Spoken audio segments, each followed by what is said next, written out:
Thank you for joining XR Om, India's first AR/VR focused podcast. I'm your host, Eddie Avil, and this is the place where you get to see and hear the latest when it comes to augmented reality, virtual reality, mixed reality, and the metaverse from India as well as around the world. And this we cannot do without you. So please do not forget to subscribe as well as ring the bell. XR Om, the home of extended reality. I'm delighted to have with me Megha Chaudhary, Tejal Mahashabde, and Mohit Chaudhary from Treemouse and SR Center. So, guys, really appreciate you taking time and being part of the podcast. Why don't we start with a small, brief introduction on the company, which is Treemouse and SR Center. What was the motivation behind creating this report, accelerating the potential to address India's global XR opportunity? Thanks, Eddie. Pleasure to be here. So, quick introduction for Treemouse. We are a strategic design consultancy that focuses a lot on like varied areas and avenues. So there's a lot within the social impact space, a lot within healthcare, but one coherent focus area for us has also been within the realm of emerging technology. And where we kind of come in there is in a twofold manner.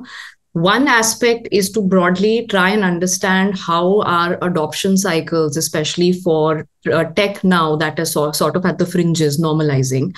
So within that, a lot on XR specifically, we've been working in AI and the likes, they come in. So one area always remains to understand at a larger ecosystem level, what are the kind of trends and trajectories that we do foresee and observe. And within that, we do then kind of bring in partnerships. So the intervention with Meta, Blume, to that extent, even trying to understand how we can engage better with players in the ecosystem where somebody like SR also comes into that context. The second is where we work directly with startups that are focusing with or have a central emerging tech mandate to help them move towards a more comprehensive GTM strategy, as they're also kind of trying to understand and experiment with ideation stacks. So these are largely the two broad interventions that we've looked at. Specifically within XR and for this report, it's actually been about a 3 to 4 year trajectory for us. So this is the first time we've actually published a report, but we have been within this space. We've been working a lot on different research stacks for the last 3 years. And what was interesting for us to observe, maybe at the juncture of the last year when the conversations around publishing something around an India-specific intent came in, is that we started seeing that overall a lot of voices within the ecosystem started citing the intent of an inflection point. That, while technology has existed, we've also been seeing a lot of development on or the maturity of solutions from an XR first point of view coming from India, AR, VR, or the entire spectrum. But the nascency of some conversations actually trying to position this at a global first advantage was something that actually started developing a lot when we were doing these research sprints. And that's where the intent really came in for the report, that it might be interesting to understand what a comprehensive point of view across both the opportunity for XR in India, that is one. And secondly, how are different stakeholders really trying to put together a more collaborative intent around achieving that was something that we kind of zeroed in on. And then, partnerships with Meta and Blume helped create a very, very comprehensive capture to that extent. So that's largely been the journey so far. And in a way, for us, it's a first, because the idea is that, we did feel that something that provides a holistic point of view is a good starting point. And here on, we'll be very interested to now understand what could maybe be different facets of actually building this a lot more robustly with the community itself. Lovely. How cool is that? And I think I would like to get Tejal's and Mohit's view also on, since you guys are vested in emerging tech, on why XR, because at least from my point, I kind of feel that we have been restricted to this two-dimension interface for the longest time, because all it's a mobile, it's a TV, it's a computers, it's a theater screen. That's what we've been restricted throughout history. But I think what's going to happen next, according to me, is that we're going to go from carrying technology to wearing technology. Where the screen is going to be like, we're going to transition to this 3D world. In this 3D world, where possibly with your interface, which could be a glasses, could be light as this, the entire world could be a screen. And once that happens, I think there'll be like a shift of things, where instead of us going to the school, us going to the healthcare, us going to the work, I think it'll come to us where we could be sitting at the comfort of a home, and we'll have the convenience of a healthcare ecosystem, education, a workspace, and that obviously has loads and loads of benefits, because you'll be reducing a carbon footprints, and so on and so forth. So that's my view about XR and the benefits. So what was your motivation for you guys, when it came to XR? Maybe you could talk about that, and obviously, I mean, talk a little bit more about the report, because what I was very excited about seeing the report was that your claim that, I mean, that you guys want to make India the global leaders when it comes to XR by 2030, and there are various countries around the world who have done that. Like China has got a 2026 aim to expand the output of its VR industry to around 350 billion yuan. Dubai has got a metaverse strategy. UI has got a metaverse strategy. Finland's got a strategy to lead the metaverse industry by 2035, and so has got South Korea. So yes, it would be nice to get your views on why XR and the report. Yeah, thanks, Eddie. I echo a lot of those sentiments in terms of motivations that prompted us to look at this report specifically at XR as well. Firstly, I think what you mentioned about screens is something that we've heard from the people that we spoke to as part of this report, and even earlier work. And just for reference, the Asia Center, we're a New Delhi-based think tank, and we work on emerging technology as well, but from a policy and regulatory point of view of things. And that is sort of how our association with Treemouse has also began, because they also look at emerging technology, and our focus area is the same, just different lenses, and we feel it blends together very well to create a holistic picture of what the ecosystem needs and the direction we're heading in. And previous to this report with Treemouse, there was a brief period where we did a report for Asia, and we also spoke to people as part of that report as well, deconstructing the supply chain. And everyone that we spoke to almost agreed with your sentiment that we should think about XR as the replacement of the screens that we're viewing today. And that is why wearables are going to play such a big role in this technology moving forward. So that was definitely true. What else I was really excited about, and I continue to be, is the impact that it's going to have on the creation of media and content. And here I'm referring to aspects such as virtual production, the ability to create movies which require in-depth graphics, in-depth sets at scale for people who don't necessarily have the resources, because they can replicate this in XR environment. So in terms of like what personally, what is very interesting to me, that would be something. And now coming specifically to the report and what you said about India being able to be a hub for this globally, I think there are several reasons why that is possibly going to be the case. One, of course, is the talent pool that we already have, and there are a lot of citations on it, which I think we will discuss as we move forward in this podcast as well. But in addition to that, I also feel that unlike previous iterations of the evolution of the web, such as Web 1.0, Web 2.0, we are actually now in a position where we can actively contribute to this at an international stage. I think when Web 1.0 was springing up and it was changing to Web 2.0, a lot of the ideation around the internet was still centered in the global West or the global North, rather.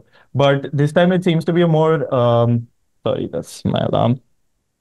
This time it seems to be a more democratic, global kind of thing where each, even as you mentioned, some emerging nations are staking their claim to be the leaders of this next movement of the metaverse and the web. And I think India, because of how we are situated economically, how we are situated in terms of our demographic dividend, very well placed to also be one of these countries who are the hubs for this XR and as well as other emerging technologies. Completely. I think a W, when you mentioned about the creator economy, it's going to upend the creator content creation journey, and I think it's not going to be one tech. What's going to happen is that it's going to converge. So when all of these converge, when AI, AGI, Gen AI kind of meets AR, VR, MR, and maybe when the metaverse kind of meets or converges with Web 3.0, the underlying economical layer, I think with those virtual assets and NFTs, I think when it binds together, then it's going to then it'll lead to like huge transformation. And what I take from what you mentioned is I think finally India has got the opportunity to contribute to the international platform, because so far, like you rightfully pointed out, it's been the West which has been leading the conversation when it comes to big tech or creating any product, service, and solutions when it comes to technology. But I think now the engineering team is the world knows that we are producing the best and the largest numbers of software developers. I hope that the same kind of trickles down to the hardware space also, so that there's no dependency and we start building out these truly global tech stack. Tejal, will be great if you could start with giving insights on the report, and maybe also which sectors where the money is at when it comes to AR, VR, MR. I think, like you mentioned earlier, also the strength and what really excited all of us is also the fact that, like, it's coming to us. We don't have to go anywhere, right? Like that also, I mean, earlier in some of the reports and research studies, we have seen that how it's creating an impact in the social development sector also, right? When it comes to education and health as well. We have seen some examples where it's very easy to predict and convey a point about a specific disease and, like, create impact on preventive behavior, for example, because XR technology has the opportunity to, like, sort of showcase what might happen, and it's easier than because of that, it's easier to convince people that how you need to start taking actions right now. I think some of the also similar bits what we saw in the report as well, and why we definitely feel that there are certain aspects where we definitely need to start investing a lot more. So for example, one which Mohit already talked about is the talent pool, right? Like definitely we have to focus a lot more on how we can contextualize what we have right now. Like, how do you contextualize the technology for a particular segment or for a particular scenario also? And for that, talent, yes, definitely we already have, but it's more about how do we create more XR ready talent, right? Like we need to have very specific kind of skills, and also the power of, like, strategic inputs and imagination also to reach to a certain point, definitely. So that is one. I think the second is also what we have spoken about is the access to consumer trends and market intelligence, right? Because what we have seen even at the launch of the, like, report event, we saw different case studies from leading XR firms where they were talking about building something for the global market, like, from India. And for that, access to a lot of local contextual consumer markets and the global trends also is very critical, because that will help you, that will reduce the period also from building a case, like, building your first product and then taking it to the market and getting their feedback and everything. This was one of the point which we definitely saw was a critical gap when we spoke to different stakeholders also as part of the study. I think the other is definitely about, like, the kind of support in terms of the hardware distribution, and then again, like, the kind of data that is available to XR firms. How can we make it a lot more easier, a lot more available also, and what kind of role different or different key stakeholders or the ecosystem enablers can play. I think we need to start talking a lot more about that as well, because it's not just either XR firms or policymakers who are going to make India a global player, but it's a collective effort where we definitely need to start focusing a lot more. Some of the trends we saw for uptake, Eddie. So, one of the things that was very interesting to us was when you look at, and I'll split this to the enterprise and the consumer side for simplification. So what really was an interesting call out, we spoke to system integrators that are leading a lot of the mandates from India, a lot of XR firms that are actually now global first. So all of them did validate that increasingly now there are very few fence sitters when it's really coming down to both the recognition and trial and uptake for XR. So I thought that was a very, very interesting trajectory we've seen over the last 2 to 3 years, that a lot more enterprises are actually now moving towards trying to understand where this could fit in. There you now also have baked in use cases with established ROI across a spectrum of functions. So the report also points that out, whether this is training, a very, very big use case, even with that service maintenance, retail marketing. So one is that the interspersion for XR from an enterprise standpoint has moved through different core functions, and you're seeing that mandate now increasingly go up. So what's going to be interesting, and that's exactly what Tejal did cite as well, that moving forward, support for hardware integration, for example, could really help mainstream that a lot. Even on the consumer side, I think, of course, kind of taking a global first picture, because the report really focused a lot more about how do you create consumer-centric solutions or interventions, even from an India first perspective. We have been seeing now with incrementally now an increase in uptake for headsets, right? So we've already, even the Blume thesis cited that we've already crossed the mark for about 19.4 million headsets sold in 2022. It's exciting to see that even just the versatility of that is going up with the Meta Quest 3 and even the Apple Vision Pro coming in. But from an uptake point of view, again, beyond the quintessential segments that always get associated, which is like gaming and entertainment, what you're seeing now are citations for uptake even on an everyday basis. So whether that's health, whether that's wellness, fitness. So even the quantum of time that gradually people are investing is going up. And this comes, both of these, if you put it together, is at a point where it's an interesting, we are at an inflection point, basically, to say that, yes, now this is kind of streamlining. I wouldn't say it's mainstream, but as it's moving towards it, you are seeing a lot of these shifts. And what was interesting to capture from the report's narrative point of view to us was that you are already seeing the versatility of these solutions actually being developed from India. So those, I think, were very, very interesting citations that have come in, and the validation at this point in time to say that now there is increasingly more appetite for these solutions, both on the enterprise and the consumer side. Of course, we do need to work on a lot more from an integration and awareness first point of view going forward, but that's at least been a stronger validation that we got from major cohorts. And that was a very, very big takeaway for us as well.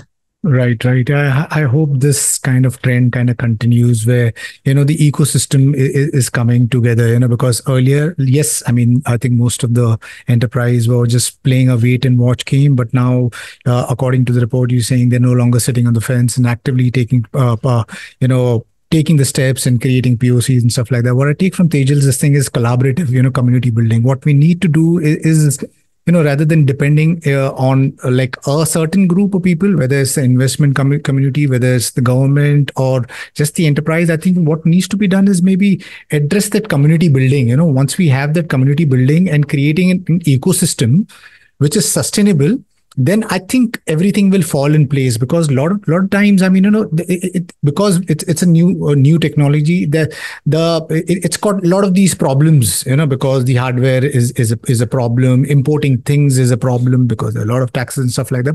But I think all of those things are changing. There are a lot of Indian startups, who are getting into hardware, and I'll just maybe shout out to a couple of them. One is Question What's Real, which is building virtual reality headsets. One is Ajna Lens, which is building AR headsets. Then there is a Nemo Planet, who's got glasses, and there's others also who are kind of tinkering around and possibly maybe in the next few years, maybe we'll see some hardware from them. But what's missing is maybe like the support system. If the support system comes together, I think the entire ecosystem will grow. Since you guys are partnered with Meta, you guys are partnered with Blume Ventures, what's the vision ahead for creating this collaborative ecosystem which kind of drives the industry forward?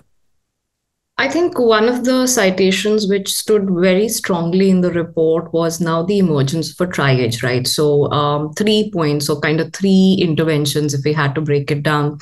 One is the government is now increasingly taking note for both the potential for XR and kind of doing a lot of like a multitude of things to actually go ahead and create that support system as well. There are some citations in the report. So starting, for example, with the AVGC report itself, it's been very, very important to actually go ahead and create a roadmap to say where does the potential for something like XR within the larger AVGC mandate lie. I think they have focused a lot on different aspects which need to be strengthened, from skilling, trying to talk about even facilitating this from a resource first, funding gaps, all of that kind of gets encapsulated.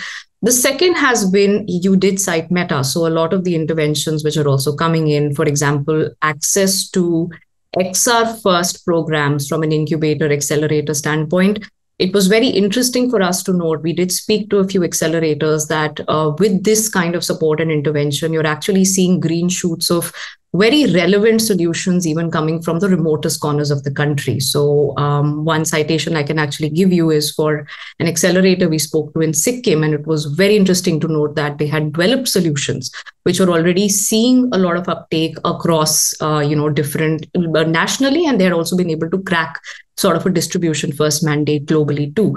So that again is a very, very important, is imperative that you are kind of going beyond just like addressing different facets of the support system. So there's a lot at play from a platform first approach there, whether this is early stage funding, looking at skilling gaps that need to come in, at the same time providing the right kind of combination for mentorship. So you're seeing a lot of that emerge, and I think increasingly this will only get strengthened, even if we do cite system integrators that are again coming in to again provide the necessary link from a distribution standpoint. The third leg, which was very interesting for us to note also, is academia. So even if you're looking at national institutions like the IITs, increasingly interesting to say that there is now there is an intent to say that how do we take this at a vantage point to say we are going to build global solutions. You're also seeing partnerships with academia and industry, a lot of experience centers, a lot of use cases being developed from scratch that are creating that exposure.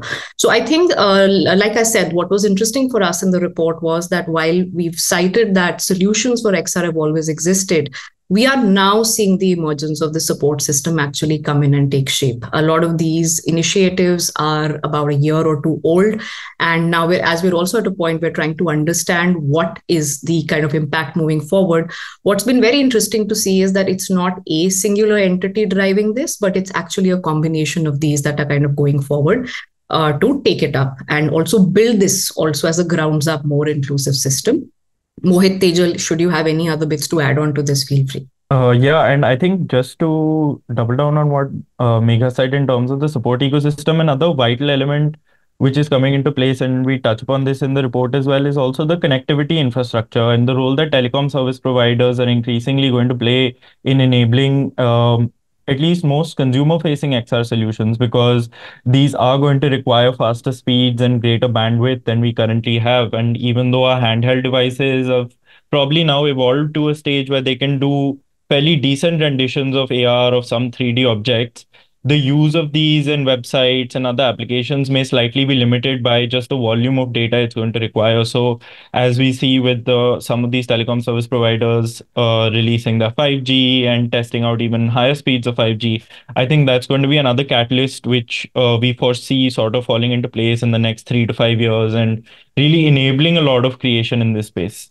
I would like to add is also about what Megha said from the example from Sikkim, right? I think what we have also seen in the report and when we have spoken to different stakeholders is the decentralized efforts, right? Like it's not just the tier one or focused or concentrated around one city or region, but it's really great to see that how even different ecosystem players are encouraging talent from tier 2 and 3, to come and sort of start participating in this effort of making like India first as well as products for the global market. So that's very interesting and a new aspect that we also were able to see very evidently in a lot of interviews and interactions. Oh, yes, I think Tejal, I think you hit the point. I think what needs to be done is create an equitable system, and what has been a culture so far, not just in India but around the world, is working in silos. I think, and maybe Web 3.0, maybe artificial intelligence, maybe becoming more broader, as in getting more general, would possibly nudge us to break away from our approach of how we function. Because I guess so far, I think all governments, nations, organizations have worked on a top-down approach, and the decentralized conversation doesn't come into the scheme of things. You have loosely associated decentralization, where maybe giving tier 2, tier 3 the opportunity. But I hope that we kind of transition to a world where we truly get into a world where it's more decentralized, because I think it was clearly it was a point to be noted. And we saw that when COVID happened, the only and only reason we got to a vaccine in an extremely short point of time is because it was a collaborative nature of working. Today, we're sitting at the cusp of a tech stack which is becoming self-learning. Never in history we have ever got into a point where possibly maybe another species could break out, which could be silicon based, and which could be possibly maybe much more intelligent than us. In that scenario, if we do not look at it in a fundamentally completely different view, I don't think we'll be ready for its disruptive nature that might follow, because technology is truly transformational. It can completely impact us and change the world for the better.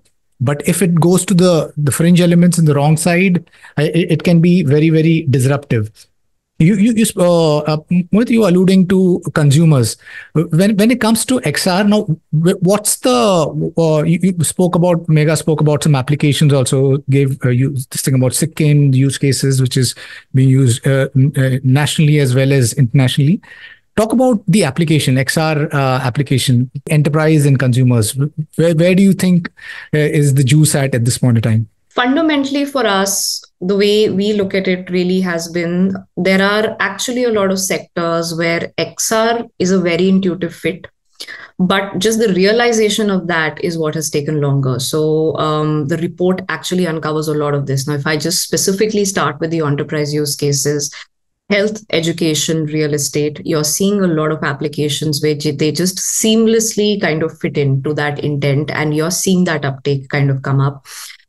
Even harder sectors like defense, for example, you're already seeing that utilization go up. So beyond gaming, beyond gaming and entertainment, these are going to be some of the sectors where continuously we will see that uptake. Now, again, either this is going to come in from a point of view where the solution that XR is providing honestly has no substitution. So even if you look at something like training, or you look at something like maintenance, the moment you take it to mining, the moment you take it to manufacturing, it's completely changing the entire paradigm of how you train and how aptly you can train. So we're really seeing that pick up in a massive way.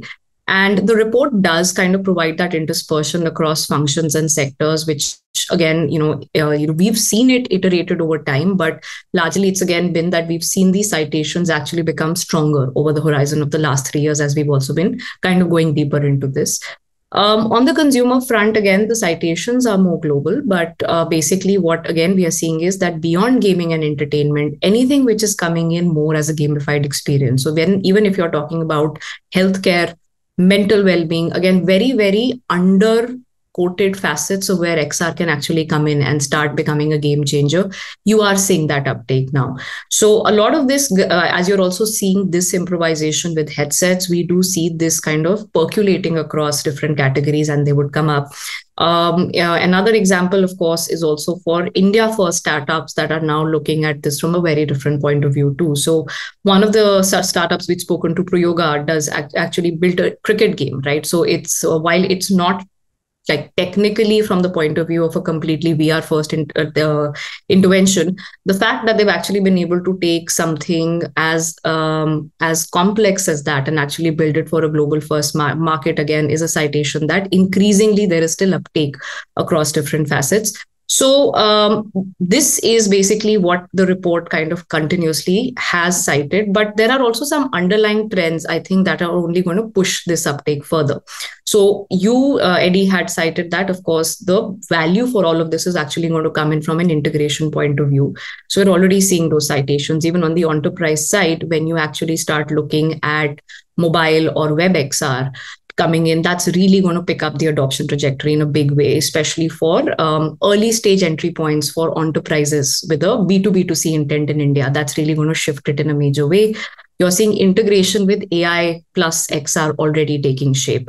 Even on the consumer side, with the headsets now becoming more viable, more comfortable, a lot of that development, these trajectories now we are anticipating will kind of go up sequentially as you're seeing improvisation more both on the hardware and even on the content front. So XR startups, obviously there's been lots of pain points, not just in India, but also how do you kind of reach out to a global community? Because the services and solutions that they're building, it's not just India centric, but it's also global. But to reach out to the global community or the market is very difficult. What's the interventions over there to make sure that the community, the startup community, building their services and solutions can reach out to a global market? Yeah, so I think one of the sort of underlying aspects that emerged when we spoke to a lot of startups, of course, this is very specific to the sample set of XR developers we spoke to, but 76% of them were already catering in one form or the other to global markets as well. So it's not at a point where it's also like just a domestic first intent. And one of the core focus areas that the report also then centers on is to say that how do you strengthen visibility of XR first products within the global arena. So there's, of course, a lot that we've already discussed in the podcast on strengthening the ecosystem itself.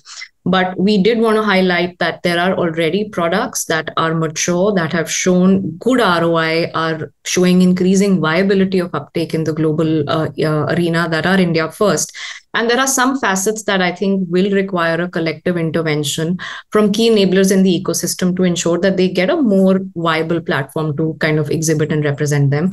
So for us, I think the foremost underlinkage that emerged when we did have these conversations with developers was a lot more, number one, on strengthening global distribution support systems. So whether these are from a consumer-facing perspective, I think a lot like platforms like Meta can also enable to ensure that they kind of get an equal footing when they've developed the content to actually go ahead and streamline that distribution.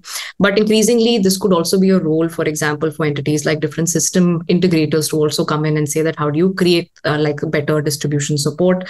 A lot on global consumer market intelligence, I think avenues that help strengthen that in a big way. But one of the most exciting things that kind of came in from conversations with different stakeholders was also that, is there a way where we can start creating more discovery platforms? So these could be national and global. Mohit did speak about an open source perspective. There's also opportunity for XR first goods kind of taking a digital public goods perspective as well. So how do you start creating more platforms, more visibility for these solutions coming up? A lot of these interventions we've already started seeing. We cited like some work by incubators, accelerators as well. But that, I think, again, could be something that collectively requires focus. And this could be maybe it's a PPP model. Maybe we do take this as a more grounds up regional community developer first perspective, but certainly already at a point where we are seeing a lot of interesting things coming out of India. And it's just that the right kind of intent and showcase from a global first perspective could actually help actualize and make it more rapid in terms of just the visibility of these solutions that are already there. Maybe it'll be great if you can talk about the Meta and Blume VC partnership. What's the roadmap ahead? What's Treemouse and SR Center are working towards to create a sustainable ecosystem when it comes to XR? So I think there are two different sort of questions, purely from the point of view of the partnership with entities like Meta and Blume. It's firstly been very heartening to have an opportunity of kind of creating that intent with entities that are actually playing a very massive role in enablement. So even in the past, we have engaged with Meta on previous report tracks. But what was interesting this time was really to say that, number one, we were able to bring in a very combined thesis that was coming in from a platform, a VC perspective. And then, of course, we did our own independent research to come and pool this together and get a sense of where this lies. The roadmap ahead is something, because we're at a point where we're also trying to understand where the intent for the report has, for example, landed. Following the report launch, there was an event where we did get the opportunity to engage a lot more cohesively with different stakeholders from the ecosystem. And as we build that right now, this is going to be something that remains interspersed as kind of different events or different opportunities that come up. For entities like ESSA, again, and Mohit can elaborate a lot more on that, again, because the approach that we've always taken is that we would want to provide a very comprehensive point of view. So the opportunity for engagement came in to say that how can we understand and unravel this even from a very comprehensive policy first perspective, because the undercurrent or the underlying facet for the report was, are we able to give enough actionable insights to a multitude of stakeholders coming in, starting with the government, industry practitioners, XR developers themselves, and then entities like VC firms and all. So I think what's been very interesting is that we could get this collaboration going and get these perspectives from different areas, which kind of makes this a lot more holistic. But moving forward, it could there could be multiple ways of engaging. I think one format continuously is to say that how do we start taking this and trickle this down a lot more to XR first communities as well. So that's definitely one core area of interest even for Treemouse, that how do you now start taking this to developer communities and understand what are also kind of going to be some roadmaps or pathways for adoption that help them, and how can we kind of engage with them consistently.